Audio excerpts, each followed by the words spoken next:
The just concluded Paris summit, among other things, was seeking to establish a system that will be more responsive, just, and inclusive, particularly, the global financial system, while seeking to also fight inequalities, finance the climate transition, and biodiversity protection, and also to move closer to achieving the United Nations Sustainable Development Goals.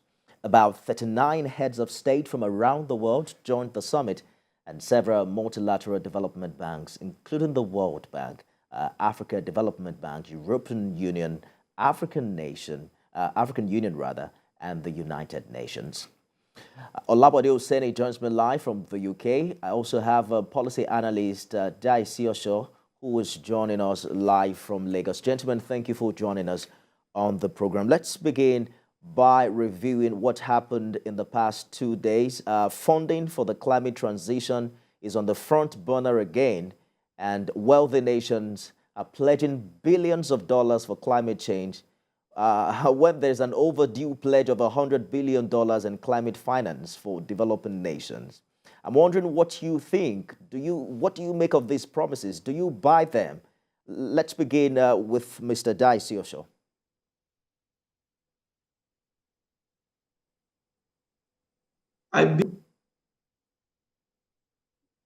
Hello, I barely hear you. All right, we'll work on that connection. Olabode Oseni, if you can hear me, do you buy this new commitment to funding the fight for climate change by global world leaders? Thank you very much for having me. I must also say the volume is very, very low. I'm struggling to hear you, and there's also a kind of echo going on. But let me try. If you can hear me, can you hear me though? Yes, go ahead, Mr. Oseni. Okay. Yeah. If you can quickly repeat the question again, please. I'm asking how optimistic you are about this renewed commitment to funding efforts of climate change, particularly coming from developed countries that have failed to honor their initial $100 billion pledge in climate finance. Thank you very much. If I look back at that summit, there's a large number of third world countries that cannot even afford to feed their people.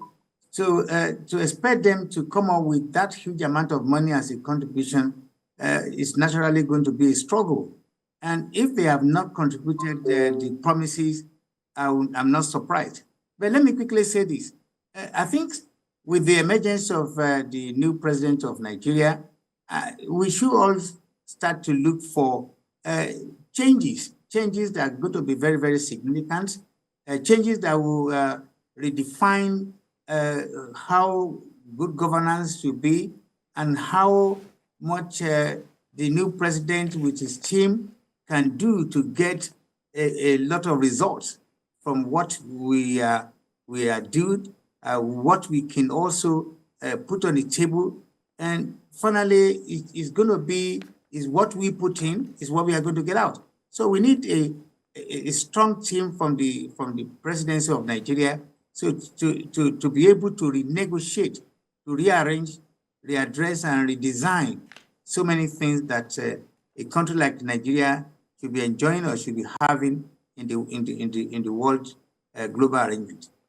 We'll get to Mr. President's exploits shortly in Paris. Let me get to you, Mr. Shaw. So wealthy nations have promised $100 billion to help poor countries like Nigeria to fight climate change. Now, the summit statement from today said that there was a good likelihood of finalizing this year $100 billion climate finance pledge to developing countries. The key word is good likelihood.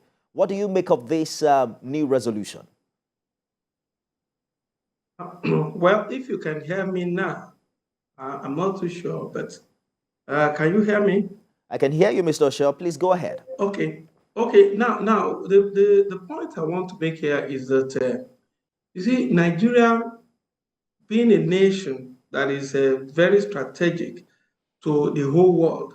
We're talking of a nation that is a leader in Africa in terms of our population strength and even in terms of our economy, even though we have not been managing our economy properly. We've not had good managers of our economy in recent years, and that's why we are where we are today.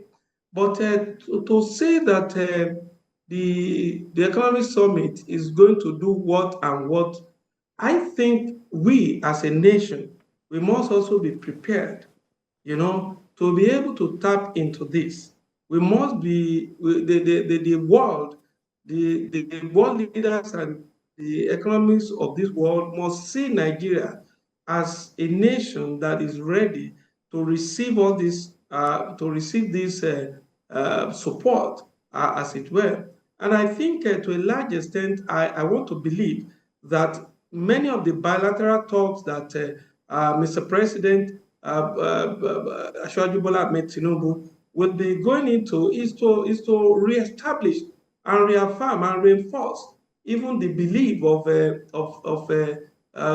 world leaders in both political and in economic to really have a change of heart for Nigeria. I mean, and to do this one, we must also, Mr. President must be ready to be able to do what I call a stable, must be able to prepare a stable economy, and must be able to be talking to them about issues around rule of law, that even when there are issues, of course, our courts will be very fair and just. And we will also be talking to them of these are mono economic, and that we are diversifying.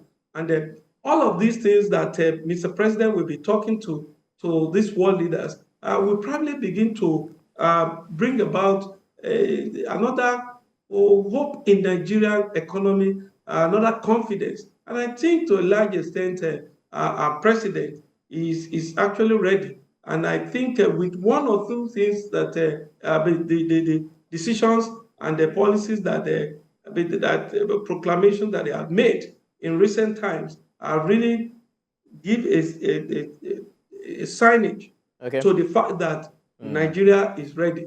Absolutely. Talking about the early days policy, perhaps I should bring Mr. Hosseini in very quickly. Mr. President is wooing investors into the country.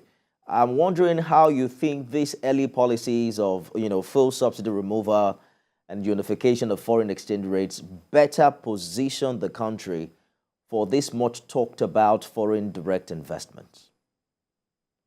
Yeah, again, this is a very, very positive development. It is also, we need to understand that government is multitasking. There cannot be only one way of doing things.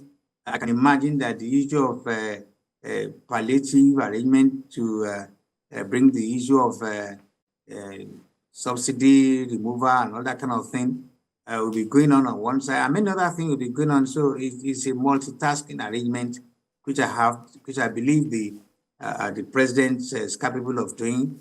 And having said that, what is important here now is we need to reassert, we need to rearrange to regain the position where Nigeria as a great country is supposed to be. And that's why I have no doubt in my mind that the capacity of the president and his team in negotiating with the investors. Do also not forget that this is a business of they need us, we need them. So it's not going to be a one-way thing. Gone are the days when they just tell us what to do and we just take it like hook, line, and sinker. Today, we need to sit down with them and say, this is what you get, this is what you get, and this is, if we put this is what we... So really, there are many areas of where we can collaborate, we can work together. But again, what is important is the team of the president and to put the cards on the table to get them to understand that these are going to be our needs. Because if you look at the current economic situation, security is one of the biggest problem. And like I said, I have no doubt in my mind that the president is multitasking, is monitoring, is making sure that all these areas that need to be a kind of a prerequisite for any government or for any company to come and want to invest in the country are going to be very properly taken care of, and make sure that that is taken care in such a time, in such a way that foreign investors will feel confident to come to our country to come and invest. Indeed. Finally, let me quickly submit. It's also very important that the education of the masses, the people, is also key. Again, I want to put that under the multitasking. So these major two areas of the care of the people is also put into consideration, because don't forget, when these foreign investors come into the country, they, within a short period of time, they can scan what is going on in the country, and they can start making up their minds how they want to deal with us. And I hope this time around, that should not be an issue for the president to take care of. Mr. Osho, another important issue at the summit are the post-COVID debt burdens of poor countries and their plans to secure billions of dollars of matching investment from the private sector. For instance, the $7.3 billion that Zambia is owing China was restructured during the final day of this summit. How will this profit Nigeria with its rising debt profile?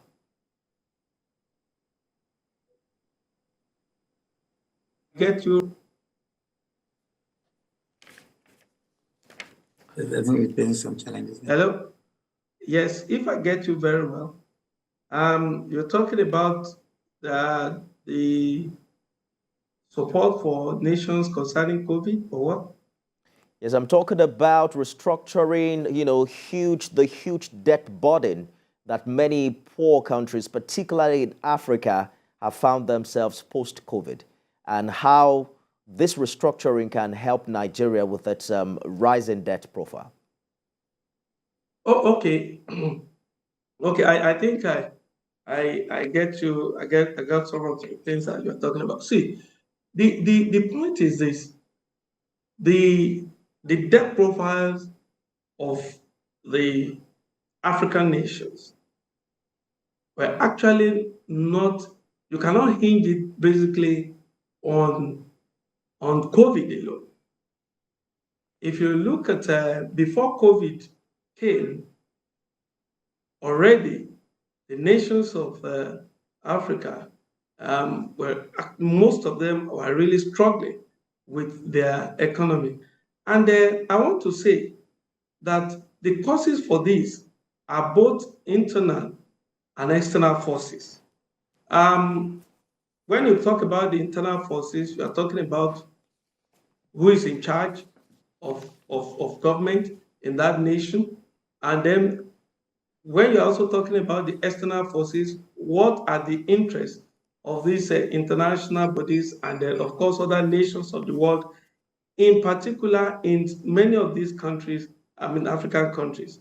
So for me, I want to look at it from the angle of, say, we are already in a big economic challenges, big problems. So COVID came to even compound it. Now, to really come out of these challenges as we have it today, I think African nations, we shouldn't be looking at what the world will do for us.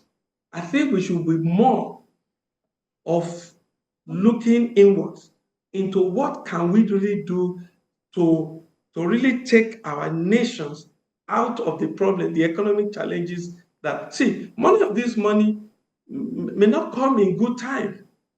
Now, if a nation, if we have to deal already in Nigeria now, we have to deal with the issues around the removal of subsidy. So are we going to be waiting for what is going to come, even to support the effect of COVID in Nigeria? Of course not. And that is why, for me, I think we should be more inwards looking. Indeed. We should be looking more into how to tackle the challenges of the macroeconomy. What are the issues around macroeconomy? Let this government begin to look at it. And then, of course, let's look at our fiscal policies. Our fiscal policies we must ensure that our fiscal policies is stable. Indeed. And you're We saying that have it's a important very, that we begin to look inward and rather than seeking help rather from than, outside. yes, I'm I afraid, don't want to, yes, yes. I don't want to look at all those, can I call it palliatives or whatever, support and all of that. No, we need to look inwards and see what we can do. I get your point very Even clearly. I'm afraid we're going to have to continue this conversation some other time. That's our time on the show this hour. Gentlemen, a big thank you for joining us. Olabode Oseni, Public Affairs Analyst, live from the UK, Policy Analyst, Daisy Osho from Lagos. Thank you so much for your contribution. thank you for having Thank me. you very much for having me. Well, the Paris Agreement is also big on technology development as well as improving resilience to climate change. And we're hoping that Nigeria's leadership can take a leave, borrow some ideas from Paris and begin to solve our problems back home. That's our program today. You can watch a repeat broadcast at midnight and at 6 a.m. tomorrow. Let's continue the conversation next week from Monday. I am Nifemi Oguntoye.